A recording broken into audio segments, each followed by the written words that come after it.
We are Maria and Nicole. We're two secular homeschooling moms that have been there, done that. Congratulations! Your child has finally cracked the code and can read. That's such a huge accomplishment. But what's the next step? Today we're talking about what to do when your child seems stuck in that mechanical, monotone phase of reading. If you're wondering how to help them read with more expression and confidence, you're not alone. A lot of homeschoolers face this challenge, and in today's episode, we're sharing simple, effective ways to help turn reading into full fluency. And as usual, we want to stress that our podcast is an inclusive space for your everyday parents that are looking for education options. We are not here to convince you to homeschool. We want to stress that you need to do what works for your child and for your family. Every family's different. Absolutely. And you know your children best. So feel free to take what advice or information you get from here that works for you and chuck the rest. Good morning, Nicole. Good morning, Maria. Long time no see. I know. We've been so busy. I'm so happy to see you and have you back here recording together. I am so happy too. I don't know when we transitioned from once a week podcasts to every other week. Why is it so much harder? I know. We were busting them out once a week. Bam, bam, bam. And now our kids are getting older. They're driving themselves places and we have just lost all our time. Oh my gosh. We got busier somehow. I'm not sure. And but we're happy to be here. We are busy. You know, I'm preparing for graduation. Cameron chose Texas State University in San Marcos he's going to go to. So I'm really excited. He also did get accepted into the exclusive program of the music program at UNT. That's incredible. And I'm really proud, but he ultimately chose the professor of classical guitar. Yeah. They had a bruh. They had a vibe. Kinship. They had a vibe. So that's where he wants to go. And I support, it's his road. And I'm so excited. So what about Jillian? She's been busy. It. Well, she's got one more year. So I've got, we're, just having a great junior year. Last night, she had her induction ceremony into Phi Theta Kappa, which is the honor society for community colleges. And, as a dual credit student, they're able to participate in any of these things that are available for regular community college students. So not only is she in it, but she's super active. She ran for vice president of fellowship for next year. And so she was also, put into that position last night. That is so exciting. Yeah, I think all our kids, I know Riley was part of the Phi Theta Kappa. Yeah. Cameron is also. We didn't do any of the induction ceremonies, so that looked cool. Because our kids were COVID graduate, around that time, I don't think they had any of that. All the opportunities that Jillian has had at Dallas College have been just so great. But my older kids didn't have that chance because they were all online at that point. Yeah, so that's exciting. She's a go-getter. She's really taken full advantage of belonging to every and any club. She's writing for the student newspaper now. She's doing all kinds of stuff there. So it's awesome. I mean, your homeschoolers really can't have a full experience. Oh, absolutely. Yeah. We, again, do too much sometimes. We have to dial it back sometimes. Yeah, we need to find time for reading. We do. And I've been reading a lot lately. I've been reading a bunch of books that really dig into heavy themes like, racism and tyranny and resilience. But I also picked up some more light reading. Yeah. Which I just finished Dark Matter. That's a book by Blake Crouch. And oh my gosh, it's so good. It's all about alternate universes. I mean, this guy wakes up in a world where nothing is the same. Like his wife isn't his wife. His kid doesn't even exist. And then he's suddenly this genius who's done the impossible. Like he's made scientific breakthroughs. You're literally constantly wondering which life is real. Like there's these alternate universes that are running parallel. It's a total mind bender. Oh my gosh. They also made it into a series. Have you heard of it? No, but I keep accidentally reading books that are series as well. Which I like to watch, or I like to read something before I watch it anyway. So I'm adding that to my Goodreads right now. I'm 35 books into my 2025. Oh my gosh. Of course, I'm a fast reader. I've hit the double digits. I haven't counted in a while. I think I'm maybe somewhere around 12 or 13 books this year. Awesome. Yeah. I love it. There's always something more to add to my list. It makes me sad sometimes to think I will never get through life reading all the books on my TBR. So many books. But, speaking of reading, I'm glad we're doing an episode on this. It's one of our favorite subjects, as you know, if you are a regular listener. So maybe your child can decode words, but they haven't quite made that leap to fluent, expressive reading. And you're wondering how to get them to embrace the joy of books like you do. If that sounds like you, you're in the right place. Yeah, and if you have a child who hasn't quite reached this stage and is still learning to read, be sure to check out our earlier episode on teaching reading. It's full of helpful strategies to support your child as they build a strong foundation in phonics and early literacy skills. And today's episode is going to build on that groundwork. So if you're still in those beginning stages, it's worth going back and giving that one a listen first. Absolutely. So today we're going to be talking about the reading plateau. So what is that? Well, let's start by defining it. It's that in-between stage where your child technically knows how to read, but they haven't yet transitioned to fluent reading. You might notice they're reading word by word in a robotic tone, but there's not a whole lot of comprehension or enjoyment. Yeah, this plateau is a totally normal part of learning to read. It happens because reading isn't just one skill, it's made up of many layers like decoding, fluency, comprehension, and critical thinking. It takes time, it takes patience, and a bit of intentional practice to move from simply sounding out words to really enjoying and understanding what's on the page. And the good news is that with the right strategies, you can help your child break through this stage and become a confident, thriving reader. So let's dive into how to do that. Yeah, so fluency is the key to unlocking the next stage of reading. So a fluent reader can read smoothly with expression, making the text really come alive. So to begin, we're going to list out 3 effective ways to build fluency. So the first one is repeated reading. So you want to revisit favorite books and stories. And I mean, this is kind of naturally happens with kids anyway. Read it to me again, again. And this repetition helps them build confidence and focus on reading smoothly instead of just decoding. And don't underestimate the power of familiar books. They make reading feel easier and more enjoyable for your kid. Number 2 is read out loud together. Take turns reading aloud with your child. When you read, model expressive, fluent reading. And when it's your child's turn, encourage them to mimic your tone and pacing. And this shared experience also strengthens your bond. The third thing you can do is pair an audiobook with a physical book. Your child can follow along while listening to a skilled narrator. And this not only builds fluency, but also shows how stories can come to life with proper pacing and expression. Once fluency begins to improve, it's time to focus on comprehension. And here are 3 ways to help your child understand and connect with what they're reading. So the first thing is to ask questions. Like while you're reading, pause to ask questions like, well, what do you think is going to happen next? Or why do you think the character made that choice? Open-ended questions helps your child think critically about the story. And you can also summarize and retell. So at the end of the chapter or maybe a passage, you can ask them to summarize it in their own words.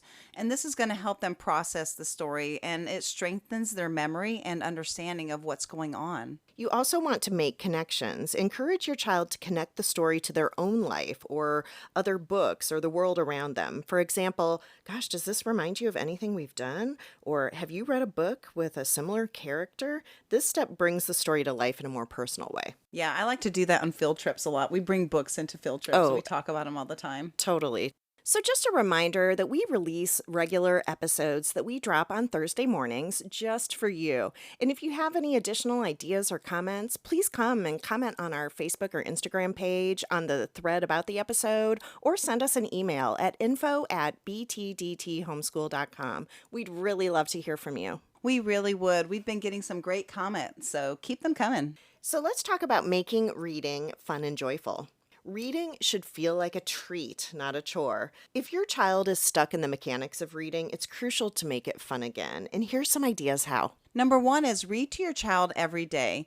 Even if they are reading on their own, we talk about this all the time here at BTDT. Keep reading aloud to them. It's such a powerful habit. Reading together shows your child that books are enjoyable and worth their time. It also lets you model fluent, expressive reading and exposes them to richer vocabulary and more complex stories than they might choose on their own. And those benefits go way beyond literacy, too. Reading aloud builds connection and it creates warm memories, and it lets you really share in the joy of storytelling. It also boosts listening skills and stretches their imagination, and it really helps lay a strong foundation for lifelong learning. Yeah, and whether it's part of your bedtime routine, maybe a midday break, or just snuggling on the couch after dinner, make it a habit. Your love for books is contagious, and they'll pick up on that excitement too. Yeah, I miss those days of going to. Hmm. I always read to my kids before they went to bed. Like we would take a ton of books in there, and I would just read until they fell asleep. And Yeah. I miss that part. I do. Well, we're not big TV watchers. We never have been, but we Yeah. always have started our first of the morning with a book. Oh, I love it. Yep. Number two, let them choose. Like, give your children freedom to pick what they read, even if it's comic books, graphic novels, or joke books. We always say that graphic novels are also reading.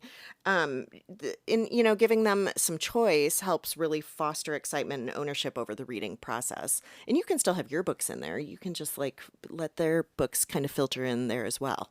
You also can create a cozy reading space, that special reading nook with comfy pillows and blankets and good lighting.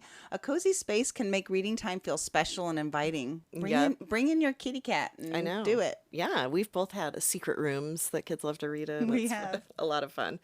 Number four is celebrate small wins. Whether it's finishing a book or reading for 20 minutes without frustration, celebrate your child's progress. Small rewards like stickers, high fives, or a fun outing can motivate them to keep going. Like, remember when we read for pizza? Yeah. I'm not a huge fan of that extrinsic value of reading, but it's just kind of fun. It just enhances. I think our kids have really learned to love the intrinsic value of reading. So, Right. I mean, that's first and foremost. I would just want to say about that. I mean, this is just in the beginning, I think. Right, exactly. When you're trying to get past that, push past that plateau. Exactly. Another thing you can do is you can have them do rating and reviews. You can encourage them to share their thoughts about what they've read in writing. We've created a free book log with a fun rating system that you can download from our website. Or if they're up for it, you can have them hop onto Amazon and leave their own review. That my kids thought this was so cool when they were little. It's a great way to help to practice writing, and it helps them feel like their opinion matters because it does. Right. Do you remember that in one of the Build Your Library levels there is a book called 50 Shades of Grey, except it's about Oh my gosh. it's about the Civil War. And I remember that my daughter Jane wrote a review about it afterwards and was like, "This is not the adult 50 Shades of Grey." Thank goodness. Oh my gosh. Yeah, 50 Shades of Grey. Isn't that a historical fiction on the Civil War, wasn't it? Yeah. Oh my God. Yes, it's so funny. Anyway, moving along, let's talk about introducing rich literature because that is something that I believe super strongly about. I know you do too. Introducing rich literature to children offers countless benefits, from exposing them to beautiful language to fostering critical thinking and imagination. And here's how to make it like really meaningful and manageable. Number one, start with short classics and picture books. Begin with really accessible yet captivating stories like Charlotte's Web or The Tale of Despero. Beautifully illustrated picture books such as Where the Wild Things Are or Blueberries for Sal are also really excellent choices. These books introduce timeless themes and rich language in a way that feels approachable and engaging. You can also discuss themes and ideas. So after reading, try asking, Nicole, you mentioned this earlier, you can ask open-ended questions to help them explore the story in a fun and more thoughtful way. You can ask things like, what do you think the character learned? Or what would you have done in the same situation? Or why would you do that? Or why not? And this can really spark great conversations. These kinds of questions help kids connect with the story and start thinking more deeply about what they've read.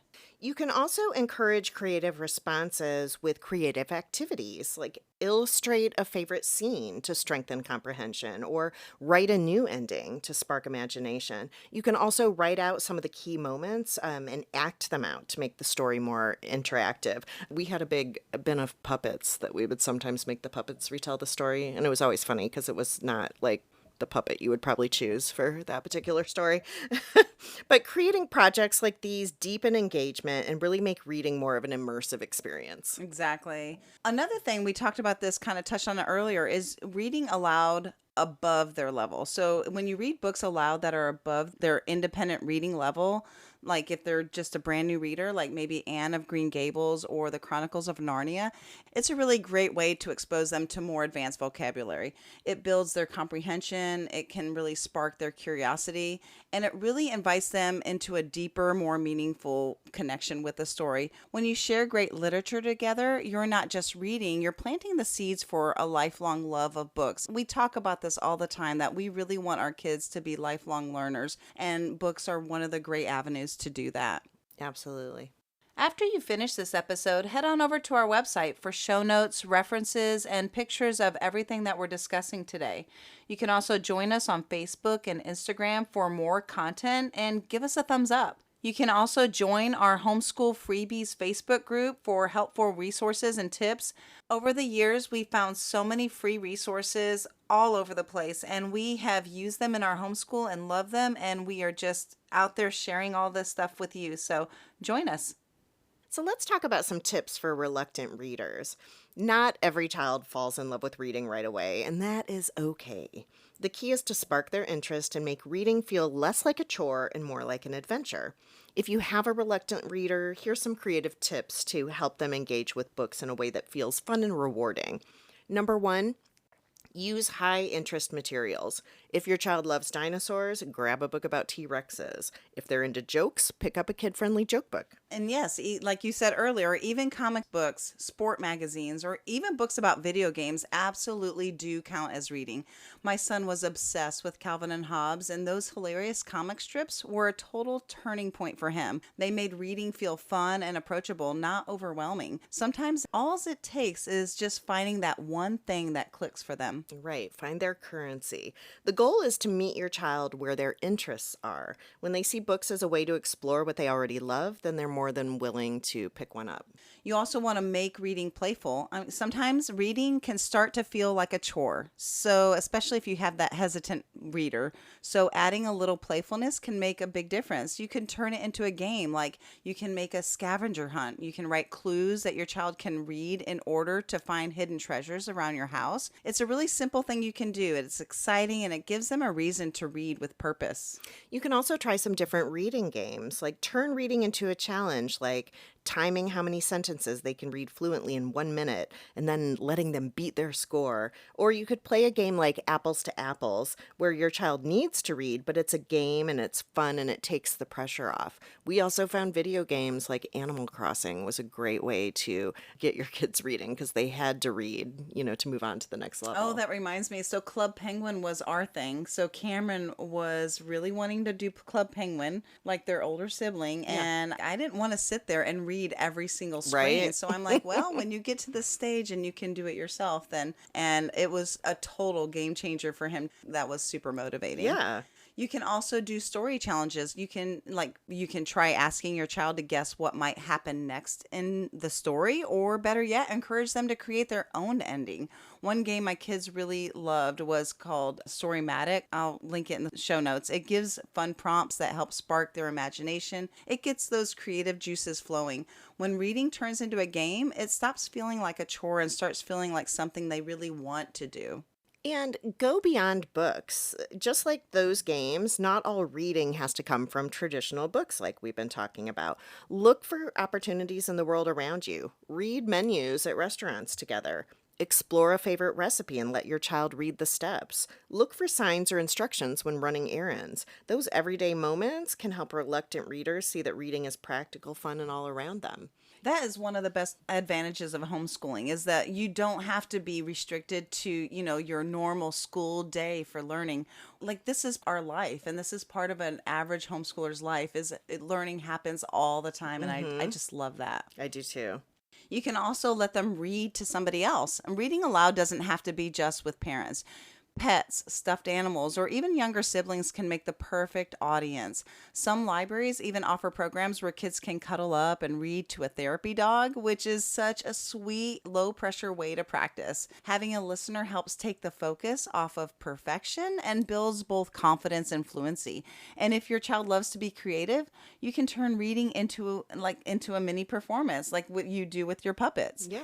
Encourage them to use funny voices, add gestures, or act out the story. It really makes reading feel like a play. Exactly. I know a lot of assisted living and independent care facilities also sometimes encourage kids to come in and read Oh, to we the did that. adults. I Did you forgot. guys We do did that? that at the Alzheimer's Center. I forgot Yeah, about that. that's a fun one. Gives benefits to both the reader and the reedy, Oh, the read. the listener, The reading. the Oh reedy. my gosh. Maybe I, we need to read a I little bit know. more. Maybe we're inventing new words. Number 5 would be to rotate their book selection. If your child feels bored with their current books, it might be time for a refresh. Rotating books or heading to the library to explore new ones is a great thing to do. This can reignite their curiosity.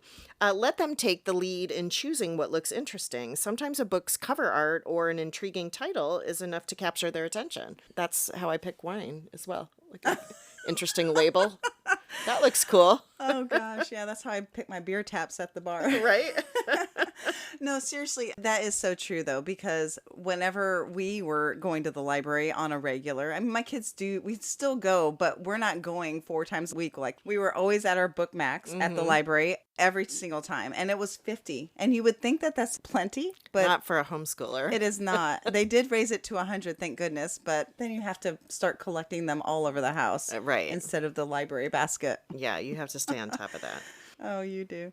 You can also focus on humor. So, laughter can be a powerful motivator for reluctant readers. Funny books like, oh my gosh, we loved Geronimo Stilton. We didn't really care for this book, The Diary of a Wimpy Kid, but some people I know love that one, and Captain Underpants. Joke books, silly poetry by authors. We love Shel Silverstein. Us too. Oh my gosh, he's so funny. It can really grab their attention. When kids discover that reading can actually make them laugh out loud, it can completely shift their perspective, and suddenly picking up a book feels like a bowl of laughs. Right. Sometimes kids connect more with books when they feel a sense of ownership. So help your child create their own mini library by organizing their favorite books in a special spot. Like let them decorate a bookshelf or write their name inside the front cover, or you can get those, little "this book belongs to" Those little stickers that stickers. can go in Yeah. books. This simple step makes books feel more personal, and it gives them a real sense of pride in their growing collection. Remember, every child's journey to becoming a confident, expressive reader is going to look a lot different. It's not about pushing them, it's about sparking curiosity and creating a joyful, positive experience with books. Be patient and trust the process. With a little support and the right approach, even the most reluctant reader can discover that books are full of adventure, imagination, and endless possibilities. And remember that reading is a journey, it's not a race. Every child progresses at their own pace, and it's our job as homeschool parents to guide them with patience and encouragement. Breaking through that reading plateau can feel daunting, but with some of these strategies, hopefully you can help your child move from mechanical reading into finding that lifelong love of literature. So please head out to our Facebook page and comment on the episode thread and let us know what your favorite books are. And if you have any ideas for future episodes, please reach out at info@btdthomeschool.com and let us know as we start to plan for the next episodes coming up soon. See you next time. Bye! Cheers! Be sure to check us out on our website at btdthomeschool.com, as in been there, done that, btdthomeschool.com. You can join our mailing list and get news and updates on future podcasts, and be sure to subscribe on your favorite podcast platform and follow us on social media, Facebook, Instagram, Twitter, TikTok, at the BTDT Been There, Done That Homeschool Podcast.